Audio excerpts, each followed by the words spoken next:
nggak dihukum ya Bapak Ibu kalau salah.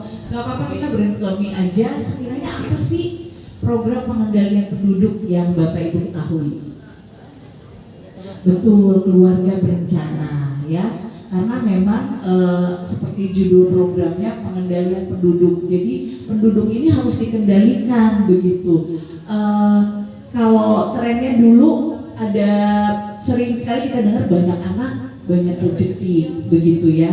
Tetapi ada konsekuensi memang dari banyak anak banyak rezeki, orang tuanya memang harus bekerja lebih keras begitu, karena untuk menghidupi seorang anak pasti tentunya harus didukung dengan kebutuhan dana yang juga harus kita cukupkan ya, pendidikannya, kesehatannya gitu ya.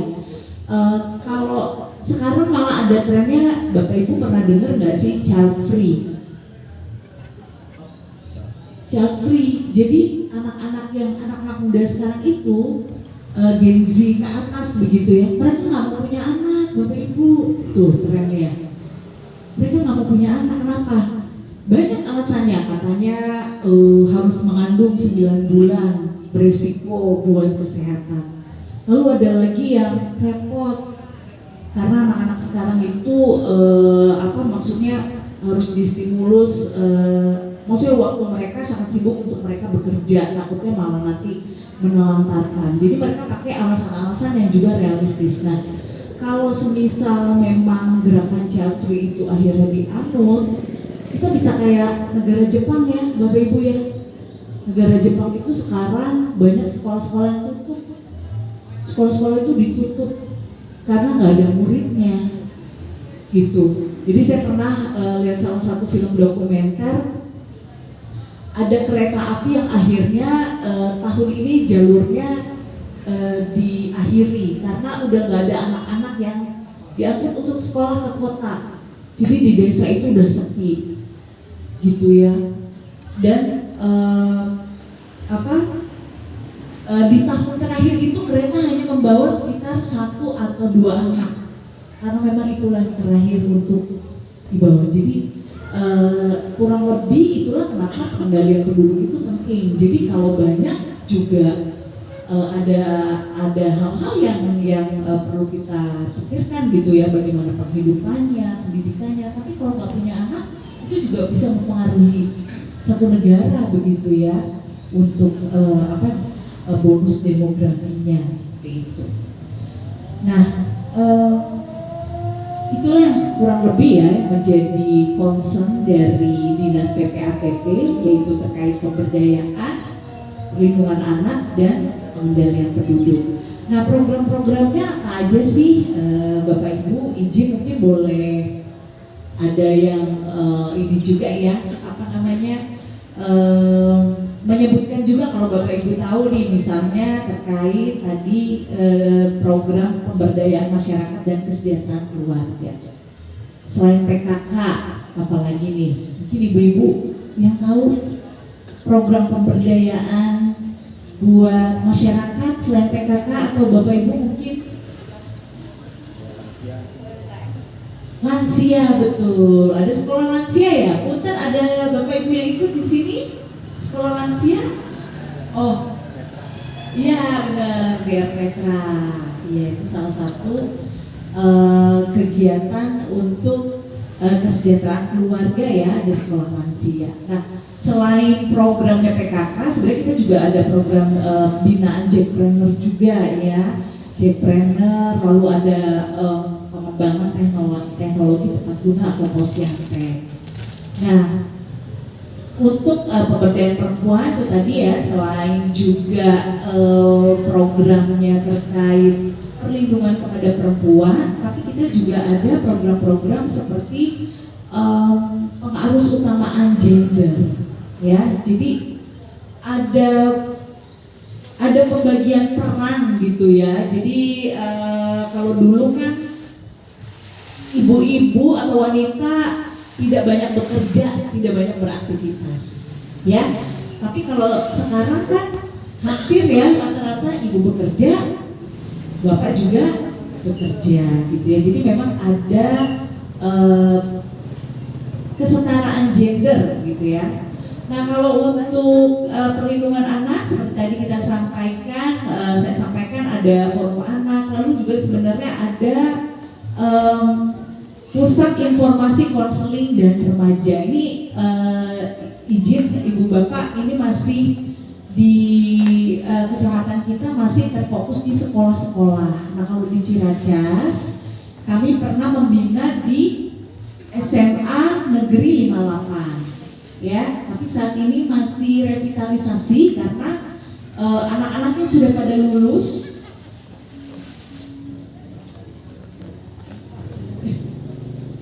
Ya, jadi anak-anaknya sudah pada lulus, jadi kita perlu merevitalisasi lagi. Jadi kenapa penting ada pusat informasi dan konseling untuk remaja? Karena itu tadi untuk mencegah banyaknya masalah-masalah yang timbul di usia remaja begitu ya. Dan selanjutnya ya saat ini saya mau menyampaikan karena kita saat ini juga concern ke perlindungan dan pencegahan terkait kekerasan pada perempuan dan anak. Nah telah hadir di sini juga ada Pak Sugi dan tim ya dari PATBM. Untuk bapak-bapak singkatan PATBM itu apa ya? Perlindungan anak terpadu berbasis masyarakat. Cakep. Iya. Kasih tepuk tangan dulu dong. Iya, jadi untuk fokus perlindungan program kita hanya ada nih yang aktif nih hanya ada di Kelurahan Ciracas nih untuk PATBM ya. Jadi saya sebenarnya sangat salut terhadap aktivitas dari PATBM perlindungan anak terpadu berbasis masyarakat yang dimiliki oleh Kelurahan Ciracas. Jadi di Kecamatan Ciracas satu-satunya PATBM yang aktif itu baru Kelurahan Ciracas. Nah, saya juga sebenarnya di dalam minggu-minggu depan ingin berkoordinasi juga nanti dengan Bapak Camat, sedianya ada kesempatan untuk bisa presentasi untuk kelurahan lain supaya ini bisa menjadi pilot project ya, dan kelurahan lain bisa uji petik gitu ya, bisa uji petik di Kelurahan Ciracas. Nah untuk fokus perlindungan sendiri kita ada dua strategi ya. Yang pertama strategi pencegahannya. Apa yang bisa kita lakukan untuk strategi pencegahannya? Yang bisa kita lakukan adalah sosialisasi tentu saja ya, melalui kegiatan-kegiatannya forum anak, kegiatan-kegiatannya PATBM, bisa di sekolah-sekolah sosialisasinya. Lalu di mana lagi nih Pak Sugi biasanya kalau mau sosialisasi? Kemarin kita udah ke ibu-ibu PKK juga ya. Lalu ke Pak Ketua sudah keliling melalui PSN. Oh, melalui PSN berbarengan dengan kegiatan PSN ya Pak ya. Jadi sosialisasi ke RT RW ya, sosialisasi untuk pencegahan kekerasan terhadap perempuan dan anak begitu ya, fokus kepada perlindungannya. Itu tadi kalau pencegahan memang kita mengurangi resiko korban. Jadi kita mensosialisasikan, kita punya PATBM, kita punya Posapa yang tentunya bisa saling berkolaborasi. Kita punya kakak-kakak pengelola RPTRA ya. Kalau misalnya konselor Sapa atau paralegal Posapa atau Bapak Ibu PATBM sedang tidak ada di lokasi, bisa bekerja sama juga dengan pengelola RPTRA gitu ya. Lalu fokus yang kedua adalah penanganan korbannya. Punten, apakah pernah ada kasus yang terjadi di Kelurahan Ciracas atau di RT RW ibu-ibu saat itu harus segera mendapatkan penanganan? Boleh cerita ya Ibu Bapak? Mungkin ada, kalau kemarin saya kebetulan ke Kelapa 2 Wetan, itu ada terjadi waktu itu di RW 9, katanya kebetulan sebenarnya pelaku dan korban ini ngontrak gitu ya. Jadi bukan warga asli kelurahan terkait gitu. tapi mereka ngontrak dan terjadilah di situ kekerasan terhadap istrinya yang dilakukan oleh suami. Sampai istrinya itu teriak-teriak, ada kegaduhan, akhirnya diamankan oleh RW. Dan saat itu juga jam 10 malam itu langsung diantar ke Pusat Perlindungan Perempuan dan Anak di Pulau Gadung, di gedung LPMJ, karena memang sudah terjadi kekerasan ya seperti itu. Nah, ini apakah sudah pernah ada kasus? Maksud saya kalau nggak ada juga nggak apa-apa ya, malah itu baik begitu ya, berarti artinya kondusif ya. Tapi kalau ada boleh kita bisa diskusi dan bercerita gitu ya, bagaimana penanganannya. Boleh? Silakan Pak. Mas Bambang.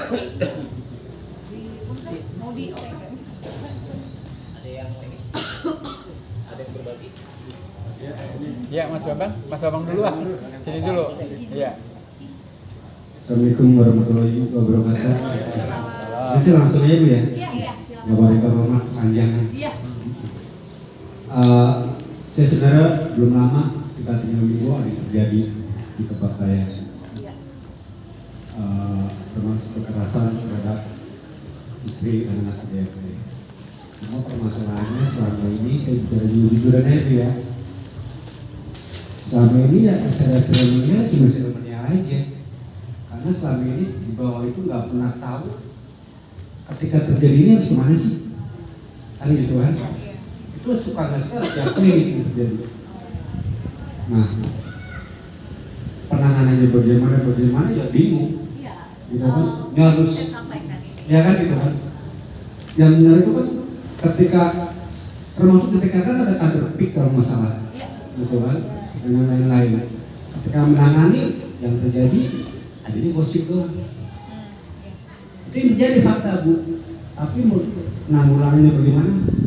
Pada nggak jalan. Nah maksudnya ini yang harus yang benar-benar apa ya? Kalau namanya acara itu, judul lah yang bahasa-bahasa usang itu yang dipakai lagi, yang cuma sosialisasi begini udah. Kebanyakan dari dulu begitu Bu. Kenapa sih nggak langsung pada arahnya? Ketika terjadi seperti ini yang harus dihubungi nih. Si A, masalah pendampingannya bagaimana, ke siapa, masalah hukumnya kemana. Kan ini harus seperti itu kan, kayak gitu kan. Ini yang selama ini stuck Bu. Itu terjadi, yang ada gosip atau bicara mama. Ini fakta Bu ya, saya bicara ini. Karena apa saya ngalamin 3 minggu yang lalu, suaminya ini mabuk obat, minuman, istrinya dipukulin, ya kan? Sampai anaknya juga pernah jadi korban, sampai semua orangnya tantangin. Kita bingung kemana, gitu kan? Akhirnya pas besok pagi, akhirnya kita selamatkan. Pas sudah kita selamatkan, besok kita komunikasi, kita dapat informasi ke puskesmas kecamatan, psikolog baru ke PPA, kan gitu. Menurut saya telat banget. Seharusnya ketika kita dapat informasi harus kemana sih, kan enak. Yang nomor ini yang harus dihubungi. Selama ini kita nggak tahu sama sekali. Ini fakta Bu. Apa iya ini akan berulang-ulang terus, kan? Ketika terjadi KDRT itu ada syarat-syaratnya, gitu kan? Kalau dia belum berdarah itu masih ringan, itu belum bisa dilakukan hukum. Dia harus berdarah, harus benar-benar babak belur baru bisa. Dari mana infonya Pak? Ya kemarin ini terjadi, bukan dari info dari mana? Laporannya kemana? Ke puskesmas kecamatan, psikolog langsung ditangani PPA datang pas malamnya. Langsung kita lapor ke Polres. Nah, ketika kita lapor itu harus bawa KTP, bawa KK, bawa buku nikah dua-duanya. Kalau nggak bawa buku nikah dua-duanya dianggap itu pelaporan kasus ringan, cuma 3 bulan. Tapi kalau kita bawa 5 tahun.